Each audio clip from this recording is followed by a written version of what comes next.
Hello and welcome to the Awakened Life Expo. I'm your host, Carrie Cannon, and right now I'm being joined by Sat Mindo. He is a founder of New Humanities School, which is providing education about the levels of consciousness, effective practices, and integrating new science with the aim of upgrading consciousness of humanity for the new upcoming golden age. Thank you. Humanity is growing. Yes, it's growing. So humanity already has learned how to produce food, but now it needs to learn how to produce food in an ecological, organic way, which doesn't damage other living beings and the nature itself. So the same way humanity is growing in many areas, and some areas are more advancing faster, and the other ones are advancing much slower. Essentially, to understand the current place of humanity and the future, we need to understand the dynamics of consciousness, because consciousness manifests into physical as physical, into thoughts, into plans, and then into actions, and then into physical manifestations. So consciousness has, we could say, three qualities that every single person and the whole humanity have their, we could say, average level of consciousness. And then certain things can be higher and certain things can be lower. Actually, every day, even you, every person shifts up and down every day in their consciousness. But what is important is the average sustainable level of consciousness. So the same way when we look at the world and what's going on right now, that certain areas are advancing quicker, they're progressing quicker, and some areas are still quite stuck, but something healing is happening, we could say, in terms of politics and in terms of international conflicts and in terms of financial systems. Some things are stuck, but some things are moving upward. But if we look at let's say the last 5 years, the last 10 years, and the last 15 years, the average level of advancement is increasing, and that is the good sign. So would you say that that's how levels of consciousness correlate with governance? Is that... Yes, exactly, yes. The governments are still functioning in the old-fashioned way, and the systems were put in place some decades ago. So this is why things are no longer working. The current financial system is no longer working. The current economical system is also very interesting what's going on, because everything is shipped out to China, and the US is becoming more indebted. And the whole financial system is a big bubble which is about to change. It's not going to collapse, but it's going to change, because the other systems are already put in place to replace the current financial system. Because the current financial system, I believe in 1970s, it was taken off the real gold standard. And since then, the fiat financial system has boomed, which is basically phony. It's not real. And this is why there are many disbalances right now. So in terms of governing the economics, politics, and every country, it's also designed in a very limited way of the, well, in US particularly, the left and the right. You know, and the opposition is so vast, so big. So there's clearly a separation there, and clearly the old ways are not working anymore, because the whole political arena is now like a movie theater, you know, and people have really no say. And if people even choose one of the two candidates, it's not a choice. They do not represent what people truly want. So actually, politicians now became actors who are simply representing certain interests. and they're no longer listening to the people. And this is why the current system is no longer working, because the new system needs to be based on the common interest, on the common good. So does the new global governance system, which will be put in place very soon, it will be about the common good. It will be about sharing, because the capitalist system of greed and collecting more and more doesn't work anymore, while China, the West are rich and all the rest of the world is poor. So first of all, the common good needs to be put in place.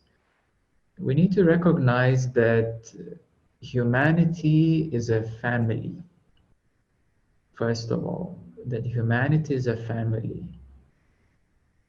Religion is actually, by definition in Latin, it means connection. It means connection. So religion is meant to unite, but unfortunately it became the force of wars and conflicts in many cases. So we need to even let go of religions, because they're not working so well. So the common ground needs to be family, realization that humanity is one big family. There is also another family, which are animals.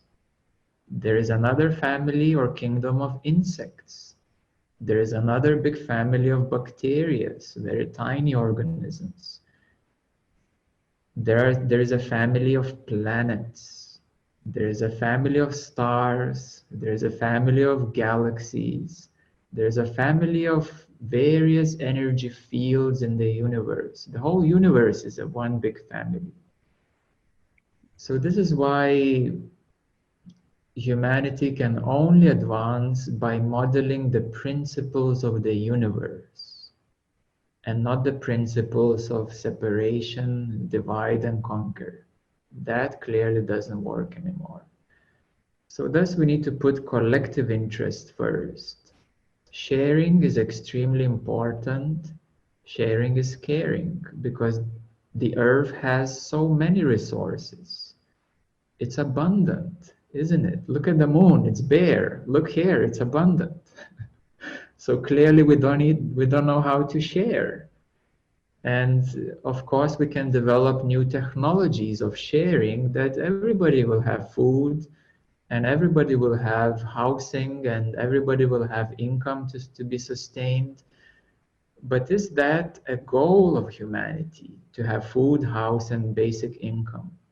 That is just the basic survival which is needed. And even that is not really achieved right now.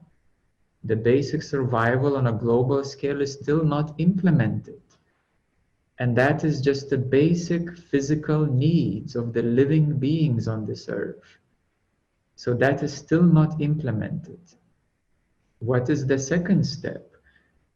Once the basic physical needs are implemented, there are emotional and mental, psychological needs. And there is a lot of trauma which will need to be healed. And this truth is already coming out in the alternative media.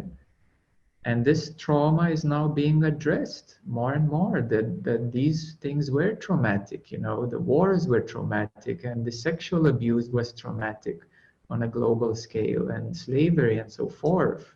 So these things are now surfacing in the alternative media and becoming evident. So trauma healing is slowly also beginning, but it's just beginning. And once the psychological, mental, emotional needs are met on a global scale for humanity, what is the next step? The next step is spiritual. It's the inner connection, the spiritual connection, or a higher consciousness connection.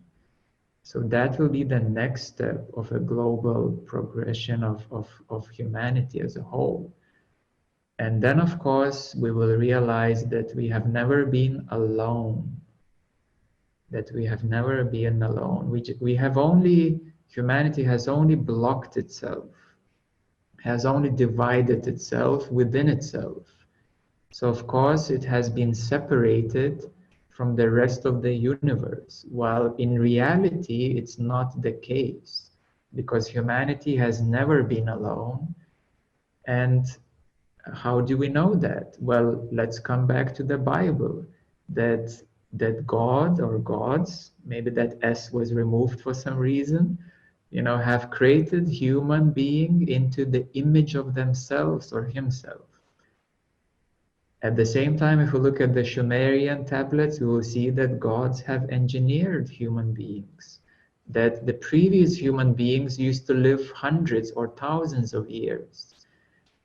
And of course, there's so much archaeological evidence of paintings everywhere, and the temples and pyramids that depict gods and goddesses, and all those myths that there were beings coming from the skies. In simple language, if we refer to Egyptian, Greek mythology, and everywhere really around the world. At the same time, who was Jesus? He was a Messiah. And who is a Messiah? A Messiah is a messenger of God while being one with God as God, we could say so. Buddha means awakened, the one who is awakened, enlightened, in nirvana. So he's a messenger of consciousness, of that universal intelligence. And Krishna and Shiva and so on, and all of these enlightened beings and avatars, messiahs and enlightened beings are the guides who have been steering humanity in the right direction for thousands of years.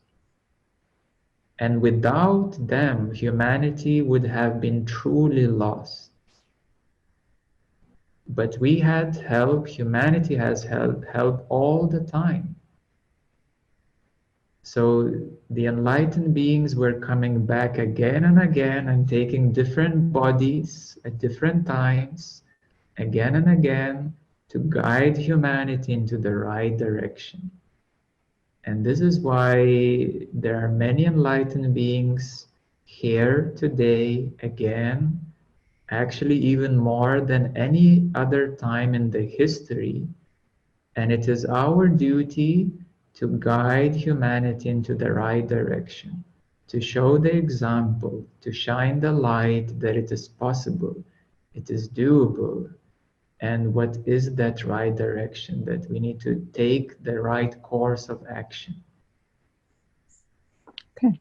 So what role does community play in what you perceive to be the evolution of governance and our planetary evolution? Community is a small definition. The collective is a larger, more important definition. The collective is very important, and the collective needs to stand up and to raise the voice of the collective needs. This model, of course, can be scaled down to a single smaller community. It works exactly the same way. But we should look at the large collective and address the needs of the large collective, which are already have told that the first is the survival needs of the collective, the physical needs of food, housing, and basic income. So that is the large collective need which needs to be met right away. It becomes a lot simpler if we think like that. If we focus on smaller communities, there is a lot of diversity, yes. There's a lot of diversity, a lot of creativity as well, and so many different pathways that small communities can take place. But we should look at humanity as a whole and to realize the collective needs of the whole of humanity. And that's actually a very simple way of looking at it. All the complexities then become so simple. Okay, so I guess my question relates more to how can one take action? Because if one sees that there are, these global issues, Yes. and to try and approach it at a global level, it's just not practical. Yes. So that's kind of why I was asking about community, sort of more how can one from an individual perspective, because I don't actually believe that we are individuals. But from an individual perspective, which is where most people use their frame of reference and identify the self. So from that perspective of self-identification, how can one, what part do communities play in this? So if one is wanting to make change, how can they make the most effective change in the, within their grasp, I guess, is my question. The most effective change is to change consciousness, first of all. Because as soon as one changes their consciousness into a higher level of consciousness, all the thoughts, emotions, feelings, actions will be different and will resonate on a higher vibration. So every person has an individual responsibility, first of all, to take care of their vibrational field and their consciousness. Because this is exactly what every single being is manifesting outside, their own vibrational frequency. So the very first step is to take responsibility of oneself. And that's probably what many don't want to hear. Or the other ones who are more mature, they say, I know this, I already know this. But why is it so important? Let's recap. Why is it so important in a practical way? Because as soon as one starts to take care of their own emotional, mental, psychological, and spiritual state, vibrational state, as soon as one starts to take care of them, they're cleansing all the rubbish, all the lower vibrations. Because these lower vibrations which are held, they would still manifest. The law of attraction is one of the laws that is functioning, yes. There are many other laws, but the law of attraction is a very famous one, let's put it this way. So this is why it works, yes. And if one still wishes for something very good, but is holding so much anger, frustration, resistance, anxiety, and fear, it's gonna still come out. It's gonna still manifest as well. So thus, taking care of your own vibrational field, consciousness, emotional, psychological state is the task number one. As the person progresses to a higher level of consciousness, they become the shining light. They become the shining light. And what happens when a shining light comes to a dark room? It illuminates the whole room. So this is why even a single individual awakening, a spiritual awakening or inner light awakening, is so important for the collective consciousness of humanity. So if everyone would focus first of all on their awakening, then in a long run, we would accelerate our positive future 50 times over than first of all focusing on other things. Like earning more money, making more material things, running more businesses, opening a coffee shop, or going, like all other mundane things. So if everybody focuses on their frequency, on their awakening, then that light will transform the whole humanity 50 times quicker in a physical way. And this is exactly how it works. Can you tell me the role of, how non-duality plays a role in individuality and individual responsibility? The non-duality is a new buzzword, and it doesn't imply full consciousness. Non-duality has steps, first of all. Non-duality on the scale of 1000 is measured at 670. And I call it pre-enlightenment, first of all. So what is non-duality? It's pre-enlightenment. It's realization it's not like this, it's not like that. Maybe there's a whole, and seeing the whole of the yin and yang. That's like a very basics of non-duality. So that is still not enlightenment, it's pre-enlightenment. Enlightenment is the actual awareness, realization of awareness. It's not the non-dual concept. It's not like this or like that, or not like this or not like that. Awareness is beyond all these concepts, all these ideas. And then there are other steps into the full consciousness, into the actual source of all. So non-duality is a new concept, and actually currently on Earth there is less than 1,000 people who are truly at non-duality. So this is why the whole topic of non-duality currently is not very practical, first of all, although many people are interested in a philosophical way. The first interest should be actually to awaken spiritually and not to stuff one's head with the non-dual Advaita Vedanta knowledge. Because I meet so many people who come to me and say, I've been studying non-duality for a few years already. I've been attending some workshops, some retreats and this and that, and I think I'm very good at non-duality.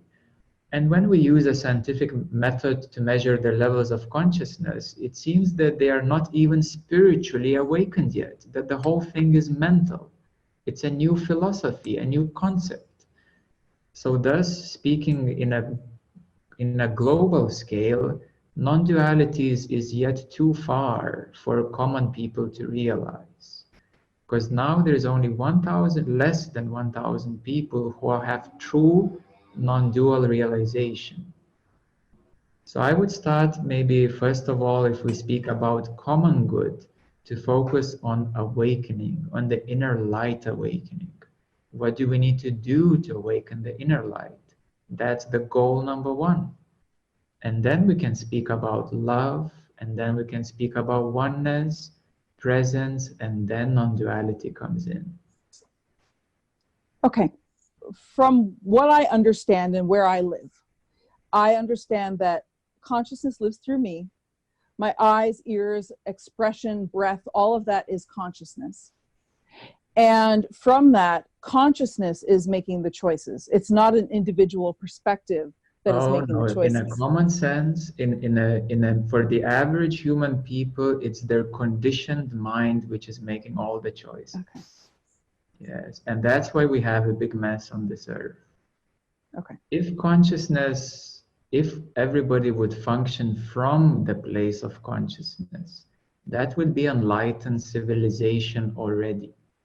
Unfortunately, humanity is functioning through conditioning, through the pre-programmed mentalities, programs. So consciousness has nothing much to do with that, really. It just allowed life to play out like that. It allowed it, yes. It doesn't resist anything, consciousness. It allowed life to play out like that. But that is very unnatural way. It's very conditioned way. And this is why a natural conditioned way creates suffering. So if I would shout out anything, it would be that. Okay. All right. So when you're doing your work, you measure the levels of consciousness. And in that metric, it just seems a little bit like, you're saying there's a superiority and an inferiority, which can press a lot of people's buttons.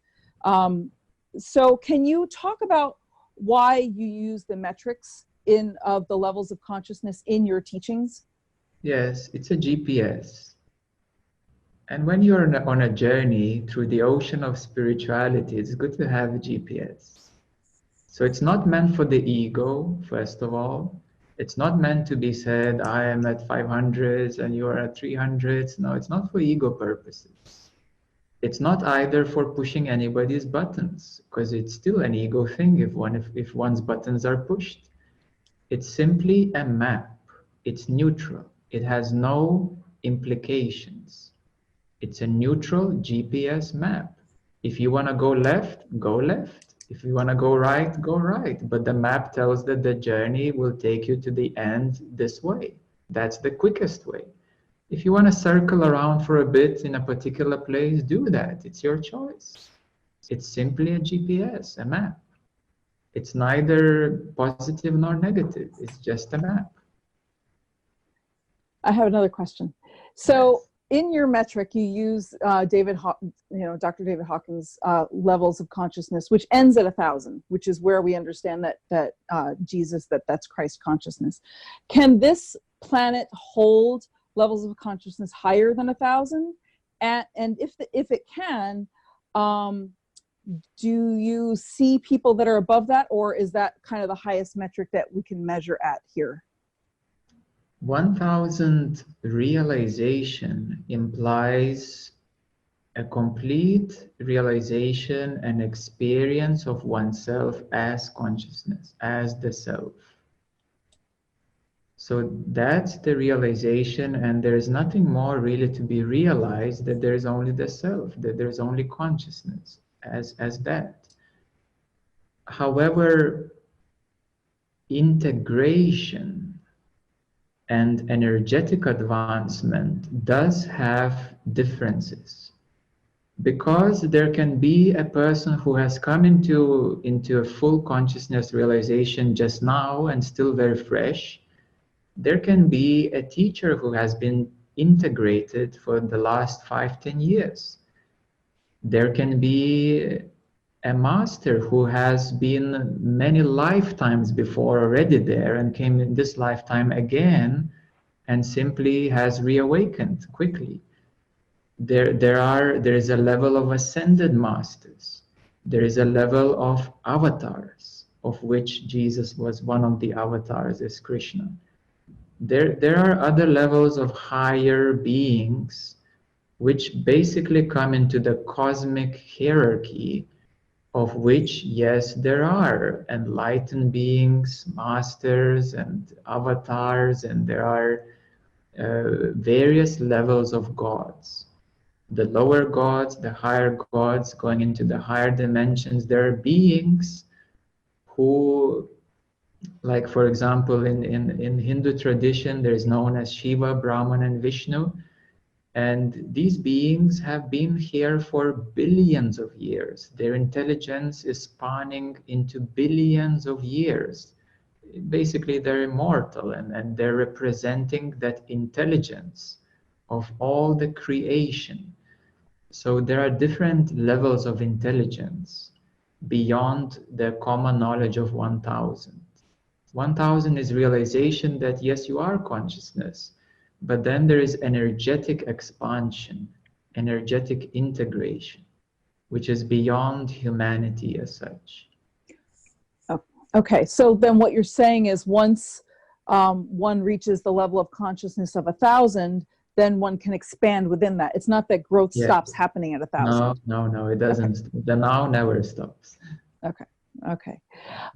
So if there was something that you wanted to leave people with, like if you wanted to impart something on people from this talk that I have not had the wisdom to ask you, what would that be?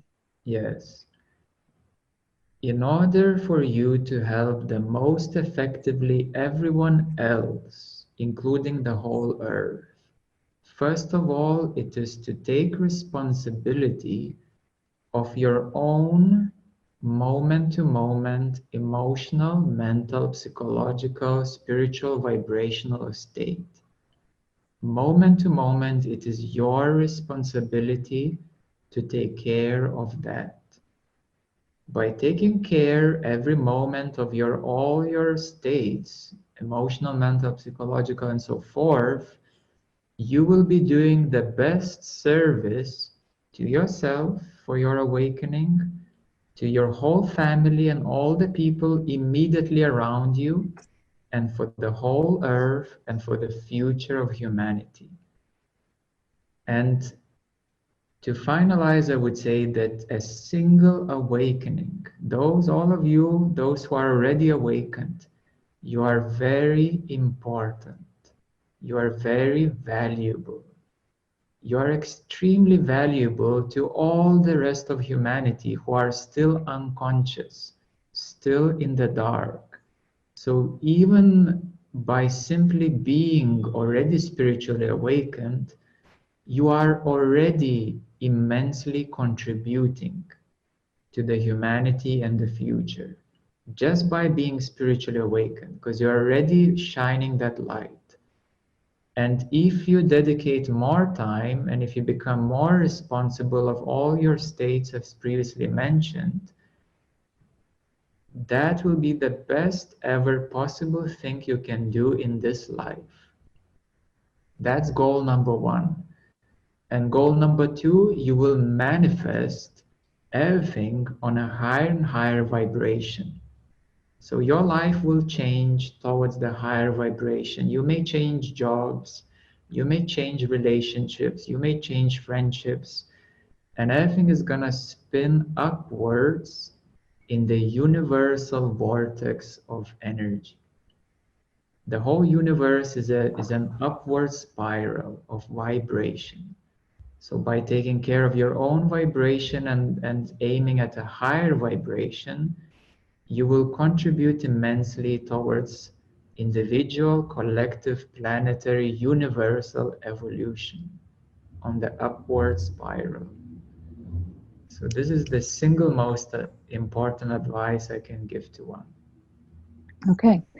And are you offering a free gift so that people can get in touch with you, that they can connect with you? Yes. We're offering you a free gift from the New Humanities School, which is a free course about introduction to the levels of consciousness. So it's a very beautiful and very simple introduction. What are the levels of consciousness? Why they're so important? Why understanding of them is so important for your life? And this is the free online course that you can simply receive by clicking the link below. So Awesome. that is a free gift, and we also have many upcoming.